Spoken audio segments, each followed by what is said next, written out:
গঙ্গাসাগরে প্রতি বছরের মতন এবছরও জেলা প্রশাসন এয়ারলিফটিংয়ের ব্যবস্থা করেছে। গুরুতর অসুস্থ যাত্রীদের অস্থায়ী হসপিটালে যাদের চিকিৎসা করা সম্ভব নয়, চিকিৎসা পরিষেবা আরও ভালো দেওয়ার জন্য তাদের কলকাতার বড় হসপিটালে, সুপার স্পেশালিটি হসপিটালগুলিতে স্থানান্তরিত করা হয়।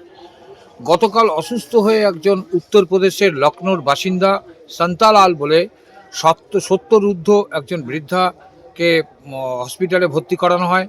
তাকে সারা রাত চিকিৎসা করা হয়। রাতেই তাকে ট্রান্সফার করার ইচ্ছা ছিল, কিন্তু অন্ধকারের কারণে হেলিকপ্টার আসতে পারেনি। সকালবেলায় তাকে প্রথম পেশেন্ট হিসেবে হেলিকপ্টারে তোলা হলো। এডিএম জি সাহেব ওখানে ছিলেন উপস্থিত।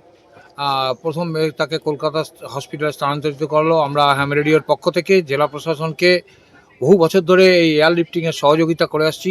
সরকারি টেম্পোরারি যে হসপিটাল গঙ্গাসাগর হসপিটাল, সেখান থেকে এই পেশেন্টকে নিয়ে আমরা হেলিপ্যাডে গিয়ে সেই পেশেন্টকে কলকাতায় আমাদের বিশ্বজিৎ চক্রবর্তী ওখানে আছেন হেলিকপ্টারে, তাকে ওই হসপিটালে অ্যাডমিট করিয়ে এবং ওইখানকার যে পেশেন্ট পার্টি তাদের সাথে রিউনাইটেড করিয়ে সমস্ত কিছু বুঝিয়ে তাদের থাকার ব্যবস্থা করে এনশিওর করে তারপর বিশ্বজিৎ চক্রবর্তী ফিরে আসবে আমাদের মেলা গ্রাউন্ডে। আমরা অধীর আগ্রহী আছি এবং সেই পেশেন্ট দ্রুত সুস্থ হয়ে উঠবে, তার আরোগ্য কামনা করি। কি হয়েছিল না?